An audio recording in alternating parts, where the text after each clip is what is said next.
کڈنیپر۔ میں کہاں ہوں؟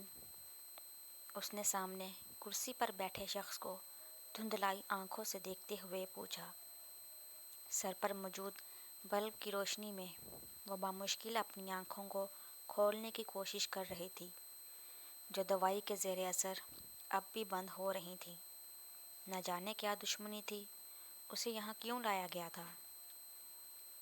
لیکن یہ بھی اندازہ ہو رہا تھا کہ سامنے بیٹھے شخص کے ارادے کچھ ٹھیک نہیں، تبھی تو وہ رسیوں میں جکڑی اس نیم اندھیرے کمرے میں موجود تھی۔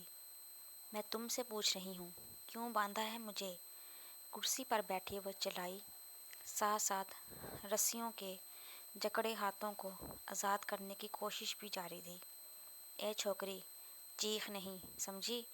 ورنہ میں بھول جاؤں گا کہ تو ایک عورت ہے۔ کمرے میں کرخت آواز ابھری۔ اس صنف نازک نے پھر اپنی آنکھوں کو کھولتے ہوئے اس شخص کو دیکھنا چاہا، پر بلب کی چبھتی روشنی نے اس کی کوشش کو ایک بار پھر ناکام بنا دیا تھا۔ زندگی چاہتی ہے تو منہ بند کر کے بیٹھ۔ اس کے چہرے پر نظریں جمائے وہ کرخت لہجے میں بولا۔ کون ہو؟ کیوں مارنا چاہت؟ ابھی بات مکمل بھی نہیں کر پائی تھی کہ ایک بار پھر وہ بے ہوشی کی طرف جانے لگی۔ سامنے بیٹھا شخص خاموشی سے اس کی بند ہوتی آنکھوں کو دیکھتا رہا۔ چند لمحے گزرے کہ اپنی کرسی سے اٹھ کر دھیرے دھیرے قدم بڑھاتا وہ اس کے پاس آیا اور ہاتھ بڑھا کر اس کے چہرے پر آئی زلفوں کو کان کے پیچھے کرتا زیر لب بڑبڑایا۔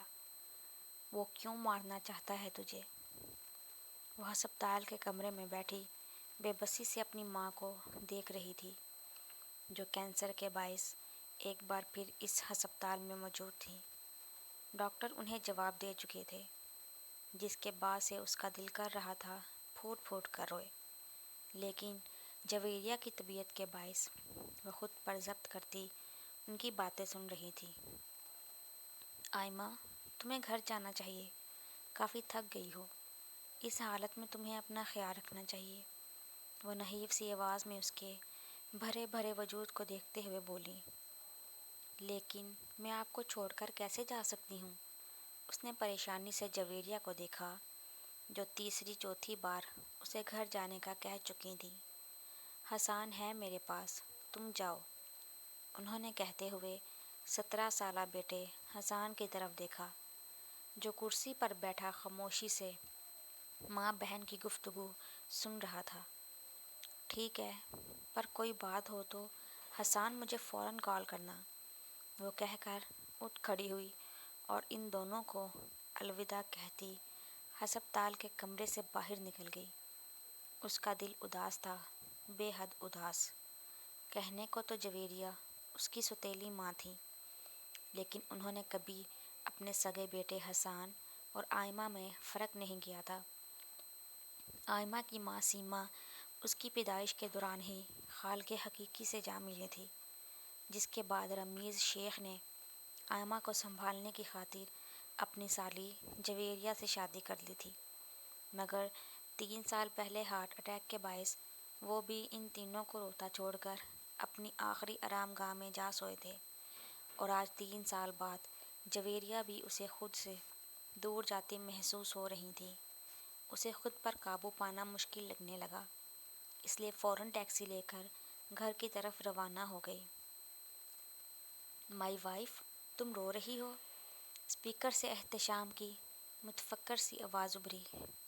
گھر آنے کے بعد وہ آرام کرنے کی غرض سے بیڈ پر لیٹی تھی کہ اسے احتشام کی کال آ گئی۔ ڈاکٹر جواب دے چکے ہیں، وہ بولی تو آواز بھر آ گئی۔ تم رونا بند کرو، اس طرح اپنی طبیعت خراب کر لو گی۔ ایک کام کرو، گھر سے باہر نکل کر قریبی پارک چلی جاؤ، اس سے تمہارا دل بہل جائے گا، بہتر محسوس کرو گی۔ آئمہ تخلیق کے مراحل سے گزر رہی تھی، اس لیے احتشام اسے چپ کراتا ہوا بولا۔ وہ اس وقت اسلام آباد میں تھا، مگر صبح سے کئی بار کال کر چکا تھا۔ میں ابھی ہسپتال سے آئی ہوں اور اب سونے لگی ہوں، بعد میں سو جانا۔ گھر سے باہر نکلو، تمہاری اپنی طبیعت ٹھیک رہے گی تو تم حسان اور جویریہ آنٹی کو سنبھالو گی۔ وہ نرمی سے بولا، ٹھیک ہے، میں ہو آتی ہوں، شاید اس سے میں کچھ ہلکا پھلکا محسوس کرنے لگوں۔ اس نے حامی بھر لی۔ گڈ، اب باہر جاؤ، پھر واپس آ کر مجھے کال کرنا، بائے، مسکرا کر کہتا وہ کال کاٹ گیا۔ ان دونوں کی شادی کو 5 سال ہو چکے تھے۔ آئمہ کراچی کی رہنے والی تھی، جبکہ احتشام کا تعلق اسلام آباد سے تھا۔